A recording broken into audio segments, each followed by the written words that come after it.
Good morning, student.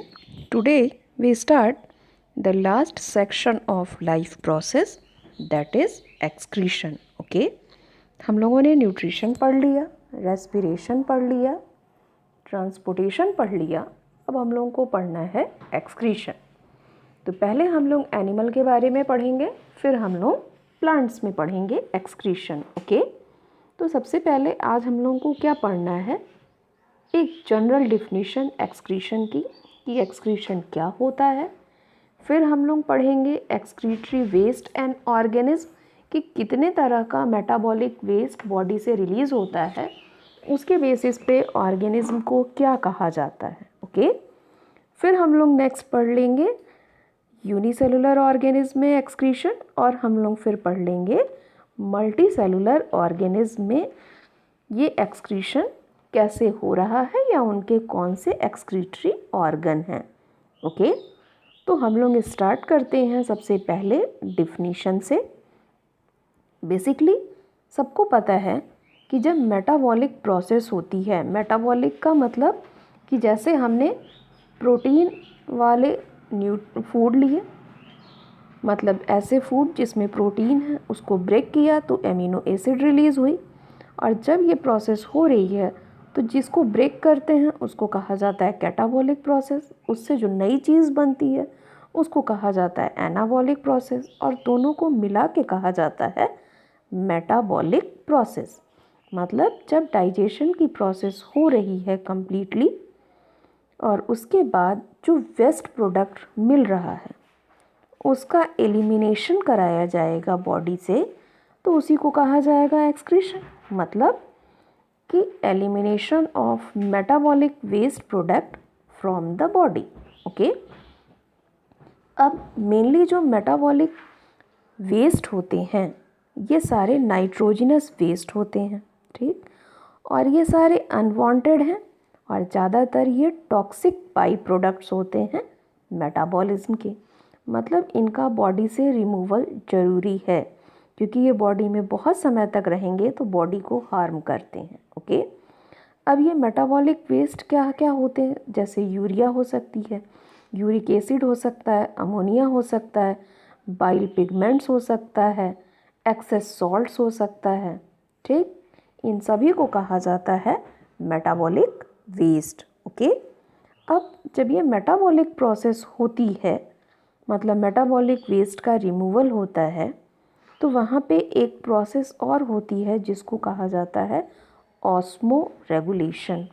अब ये osmo regulation क्या होता है, मतलब कि जब बॉडी से ये मेटाबॉलिक वेस्ट एलिमिनेट हो रहा है तो वाटर और सॉल्ट की अमाउंट जो बॉडी के लिए ज़रूरी है वो भी बॉडी से बाहर न चली जाए, उसी को कहा जाता है ऑस्मो रेगुलेशन. ओके, अब मेनली ये जो ऑस्मो रेगुलेशन होता है ये हर लोअर और हायर ऑर्गेनिज्म में होता है.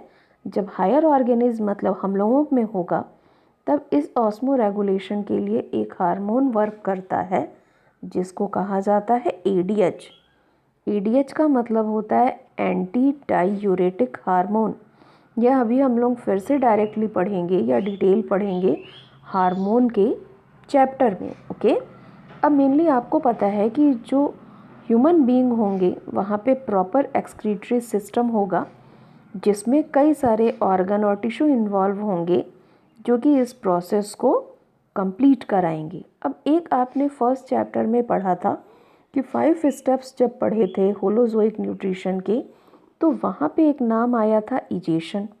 तो क्या इजेशन और एक्सक्रीशन सेम प्रोसेस है? नहीं, जो इजेशन और एक्सक्रीशन है ये दोनों अलग प्रोसेस है. क्यों? क्योंकि मेनली जो इजेशन होता है वहाँ पे केवल एक्सपल्शन होता है इनडाइजेस्टेबल पार्ट्स का. ठीक, मेनली जो लेफ़्ट ओवर पार्ट्स होता है उसको बस निकाल दिया जाता है. और एक्सक्रीशन क्या हो रहा है, एक प्रॉपर मेटाबॉलिक प्रोसेस के थ्रू जो बाई प्रोडक्ट्स आए हैं उसको बॉडी से रिमूव भी किया जा रहा है और उस समय ऑस्मो रेगुलेशन भी हो रही है ताकि वहाँ पे सॉल्ट और वाटर की अमाउंट को भी चेक किया जा सके. ओके। इसलिए इजेशन और एक्सक्रीशन टोटली डिफर प्रोसेस है।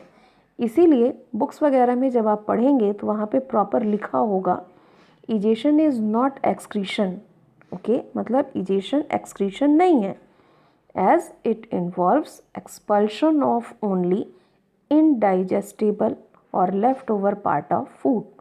ठीक, इसीलिए ये दोनों कभी भी एक प्रोसेस नहीं है, इसमें कंफ्यूज नहीं होना है।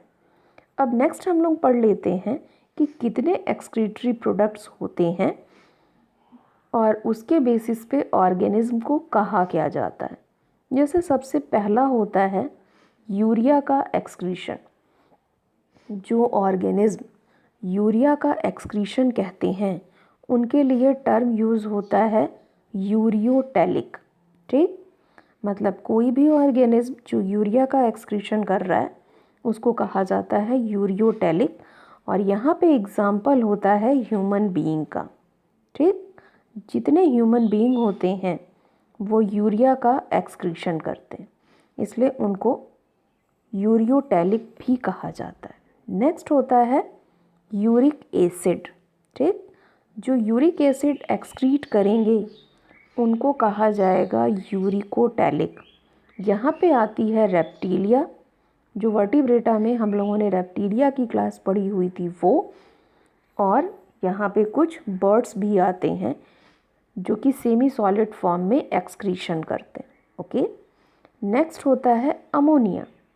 कुछ ऐसे भी ऑर्गेनिज्म हैं जो एक्सक्रीट करते हैं अमोनिया और उन ऑर्गेनिज्म को कहा जाता है अमीनियोटेलिक। ओके, जो अमीनियोटेलिक होते हैं इनमें एग्जाम्पल होता है अमीबा का, क्योंकि अमीबा ऐसा है जो डायरेक्टली अमोनिया का एक्सक्रीशन करता है। ओके, अब एक बार फिर से देख लो, यूरिया का एक्सक्रीशन तो यूरियोटेलिक, यूरिक एसिड का एक्सक्रीशन तो यूरिकोटेलिक, अमोनिया का एक्सक्रीशन तो अमीनियोटेलिक कहा जाएगा।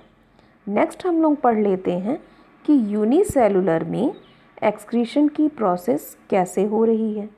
तो जितने भी यूनिसेलुलर ऑर्गेनिज्म होंगे जैसे अमीबा है, पैरामीशियम है, इन सबके पास कोई स्पेशल ऑर्गन नहीं होता है।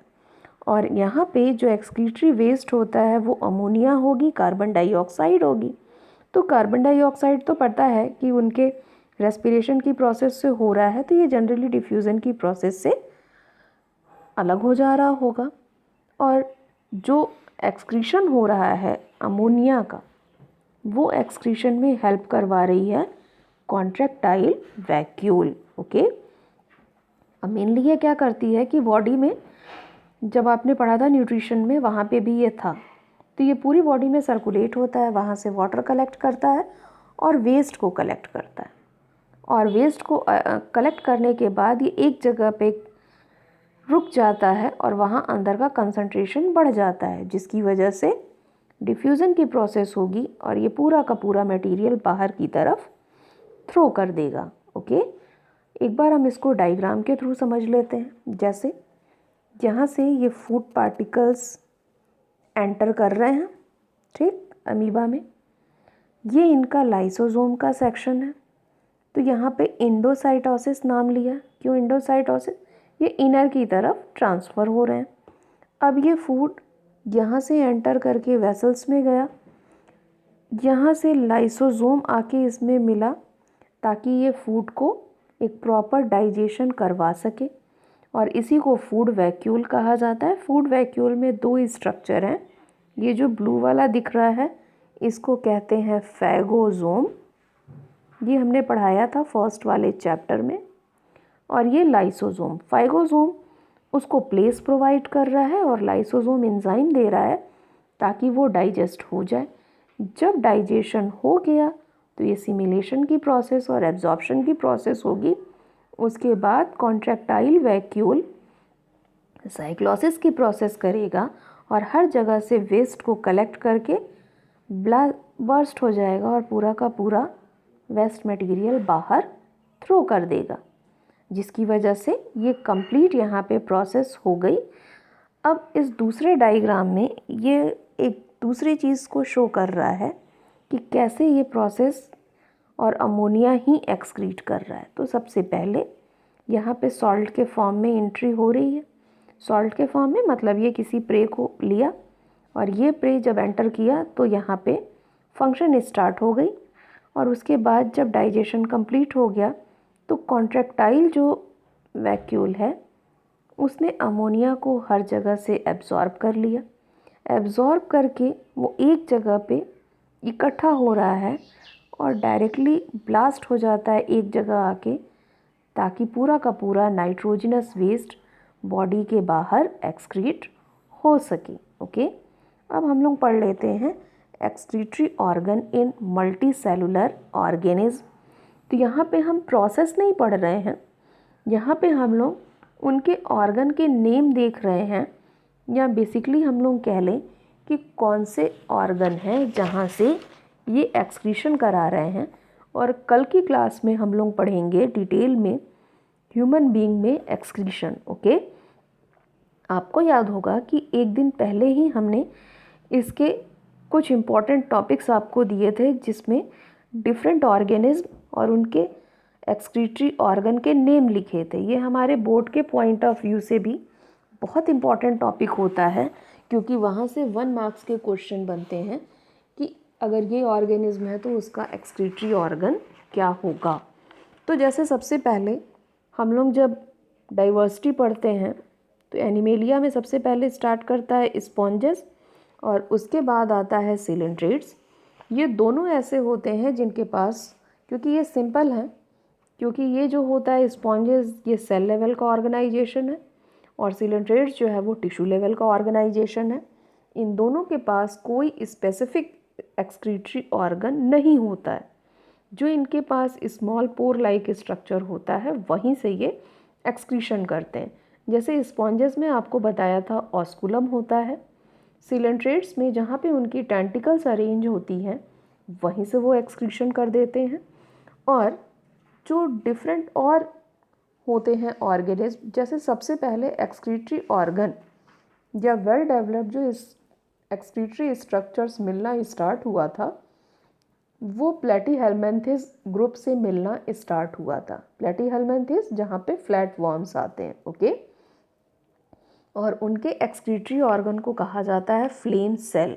ओके, उसके बाद हम लोगों ने बताया था कि जो एनेलिडा होते हैं, एनेलिडा के एक्सक्रीटरी ऑर्गन का नाम था नेफ्रीडिया। और जितने क्रस्टेशियंस थे उनके एक्सक्रीटरी ऑर्गन को कहा जाता है ग्रीन ग्लैंड्स। इंसेक्ट्स मतलब आर्थ्रोपोडा वाले में मेल्पीगियन टिब्यूल्स होती है और मोलस्का में किडनी होता है। ये थे इनके सारे एक्सक्रीटरी ऑर्गन और ऑर्गेनिज्म। अब मेल्पीगियन टिब्यूल ये हम लोगों के एक्सक्रीटरी सिस्टम में भी प्रेजेंट होता है नेफ्रॉन के पास। नेफ्रॉन में 2 मेन स्ट्रक्चर होते हैं जिसको कहा जाता है बोमेन्स कैप्सूल और ग्लोमेरुलस।